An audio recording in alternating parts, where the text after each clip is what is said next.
Here is what intelligence analysis actually is. Not what the movies tell you. There is no dramatic moment where an analyst slams a folder on a general's desk and says the strike happens at dawn. There is very rarely a gun. What there is, a continuous, globally distributed effort to take incomplete information about a complex and often deliberately deceptive world and turn it into something decision makers can act on. The work is reading, thinking, writing, arguing, revising, and being wrong in ways that have real consequences. Then doing it again tomorrow. This is what that career looks like. Every rank, every stage, every lesson the job teaches you, and a few it never stops teaching. You're 22.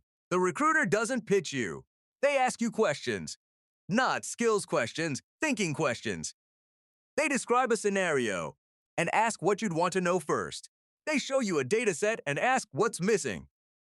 They're not testing what you know. They're testing how you handle not knowing. This is the first thing the intelligence community selects for. Comfort with ambiguity. The ability to look at an incomplete picture and reason carefully rather than fill the gaps with eat. Most people, when faced with missing information, unconsciously substitute something plausible. Analysts are selected and then trained to notice when they're doing that. The background investigation takes 14 months. They're talking to old neighbors, professors, former employers, reconstructing your financial history, foreign contacts, digital life. The clearance process is thorough in a way that would feel invasive anywhere else and feels appropriate here because you understand what the job requires. You get the offer. The salary is reasonable. Federal pay scales are what they are. The offer isn't the money. It's access to the full picture of things most people only see partial versions of, and work that genuinely matters in ways that are measurable, able to measure them publicly. What nobody tells you, because there's no good way to say it in advance. The first thing the job takes is your ability to talk about your day. Your friends ask what you do. You tell them a version that is true in its broad outlines and empty of everything that actually happens. You will do this for your entire career. The distance between what you know and what you can say becomes a permanent feature of your lives. Like a second language you only speak in one direction. Your first year, your primary job is to read. The volume of information flowing through an intelligence organization daily is incomprehensible from the outside. Raw signals reporting, human intelligence, satellite assessments, open source feeds from dozens of countries, commercial data. You read enough of it in your assigned area to build the internal map that lets you eventually recognize when something is wrong. Your supervisor returns your first published assessment twice for revision. Not for factual errors, for precision errors. In analytic writing, words like likely and suggest carry specific probabilistic weight. Likely means greater than 55% confidence. Almost certainly means greater than 93%. You used likely, where your evidence supported possibly. The distinction matters, because decision makers will allocate resources and make policy based on the confidence language you choose. This precision changes how you think outside work too. You stop saying I think when you mean I suspect. You develop a permanent intolerance for imprecise claims. Your own first, then everyone else's. You also learn the intelligence gap, the distance between what decision makers need to know and what the community actually knows. Saying, we don't have enough information to assess this confidently is one of the most important things an analyst can do. It takes professional courage, because the people reading your work want answers. Overconfident analysis that turns out wrong costs more than honest uncertainty. The job teaches you this. It takes a few years to fully believe it. You move into open source intelligence. And OSINT discover how the world has always been leaking. OSINT is intelligence from entirely public sources. News, government records, commercial satellite imagery, ship and flight tracking databases, corporate filings, job postings. The job posting angle is particularly revealing. Companies involuntarily broadcast their capabilities and strategic direction through what they're hiring for. A defense contractor posting a dozen roles for engineers with a specific radar specialty tells you something. You learn to read it. Global maritime traffic is tracked publicly through AIS transponders that vessels are legally required to broadcast. Most do. Some don't. At revealing moments, a vessel that goes dark in a specific location and reappears somewhere else is telling you something. Correlating that with cargo manifests, port records, and ownership registries. All public starts to build a picture. You learn to geolocate photographs from shadows, vegetation, soil color, architectural details, equipment markings. You learn to read a photograph the way a field botanist reads a landscape. Every visible element is data. What OSINT teaches you: secrecy is rarely absolute. It's a practice, not a state. Information leaks through the edges of systems designed to contain it.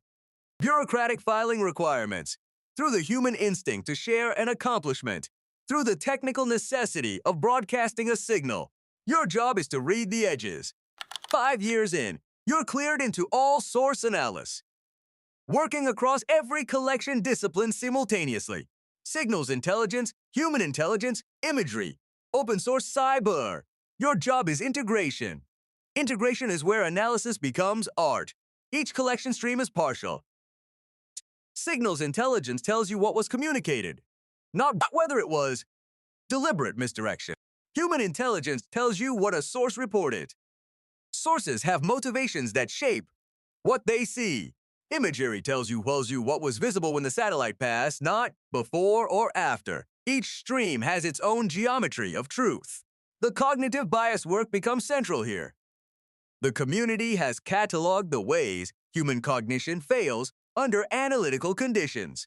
Confirmation bias, mirror imaging, assuming adversaries value what you value, anchoring to first assessments, motivated reasoning. You study these the way a pilot studies failure modes.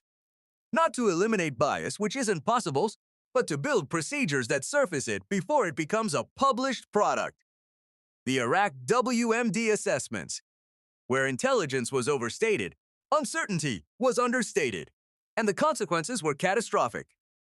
Become the professional cautionary tale that every analyst in your generation carries, not as abstraction, as the specific, named, documented thing that happens when the pressure to provide certainty wins over the discipline to represent honest uncertainty. You carry this into every assessment you write from here forward. 7 years in, you brief senior officials. It is its own discipline, entirely separate from analysis. Written analysis gives you space to present evidence, alternative hypotheses, confidence caveats. In a brief, you have minutes, sometimes less, to deliver the most important thing in language stripped of jargon, with a clarity that doesn't oversimplify. The preparation for a 3-minute brief is often several hours. You're anticipating questions, translating technical collection into accessible language, making decisions about what to leave out that themselves require analytical judgment. The official pushes for higher confidence than insurance supports. You hold the line. You explain why providing it would misrepresent the evidence. Respectfully, completely, aware that they have the authority to disregard your assessment and that your job isn't to make that choice for them, but to make sure they're making it with accurate information. They accept the honest assessment. They ask what would increase confidence. You tell them. They make a collection request.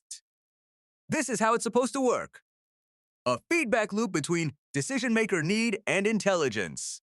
Collection, mediated by honest analytic judgment. Today it worked. It doesn't always work this way.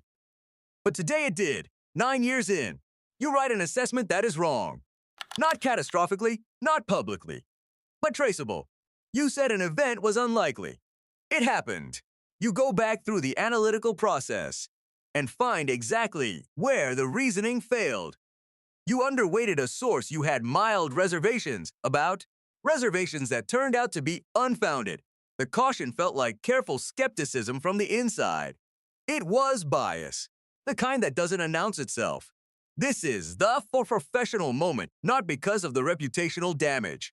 Modest, but because it demonstrates something you understood abstractly and now understand concretely.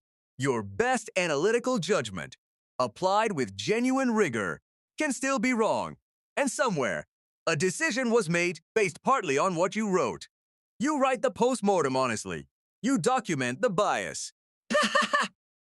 You submit it through the process designed for exactly this. Because organizations that don't learn from analytical failures repeat them, and the cost is borne by people who never read your assessment and didn't know your name. You become a better analyst because you were wrong. This is not comfortable. It is the job.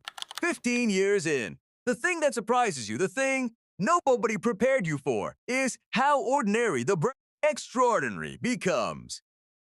The first time you read a report that changes your understanding of a geopolitical situation, your heart rate changes. By year 5, the same cognitive shift happens, and your heart rate doesn't move. Not because the information is less important, because extraordinary information is the baseline, and your nervous system correctly calibrates to it. What hasn't become ordinary is the weight of consequences. Your assessments contributed to decisions. You don't always know which decisions or how much your contribution did relative to other inputs. But the connection between what you wrote and what happened in the world is real, even when it's invisible from your desk. This weight isn't a burden in the negative sense. It's what makes the work serious. It's why the precision language exists, why the postmortem culture exists, why honest uncertainty matters, not as bureaucratic formality, but as a response to the reality that your work touches real events involving real people, what the job leaves in you. A permanent habit of asking what the source is and what its incentives are. An involuntary parsing of confidence language in everything you read. A structural skepticism toward certainty, your own and everyone else's. An instinct to look for the alternative explanation before committing to the obvious one. And something harder to name, a respect for irreducible complexity. Intelligence analysis, done honestly, is an extended encounter with the reality that the world resists simple explanations. Behave as models predict. Events have multiple causes and none is complete on its own. 15 years inside, that complexity changes how you hold knowledge. More lightly, more provisionally, more aware of the edges. The secrets you kept, the things you knew and couldn't say. That distance between what you know and what you can share doesn't fully close even after you leave. You carry it. Not as a wound, as a geography, an interior landscape larger than the one visible from the outside. You are proud of most of what you did. You are uncertain about some of it. You are still, 15 years on, thinking carefully about all of it. That careful thinking is the job. It doesn't stop when the badge goes back. The intelligence community employs tens of thousands of analysts, whose names you don't know, and whose work you'll never read. They are not action heroes. They are people with deep expertise in specific regions, technologies, and threats who spend their careers reading and thinking and writing carefully about hard problems with real stakes. The skills this career builds: analytic rigor, source evaluation, structured argument, comfort with uncertainty, intellectual honesty, transfer to almost anything: journalism, risk analysis, research, policy. Any domain where the quality of decisions depends on the quality of the thinking that precedes them. If this world interests you, the doors into it are real. The clearance process is long. The pay is federal. The work is serious in a way that very few jobs are. Most of what you do, no one will ever know you did. That has to be enough. For the people who choose this, it is. If this one made you think differently about how the world gets understood, subscribe. More stories like this every week.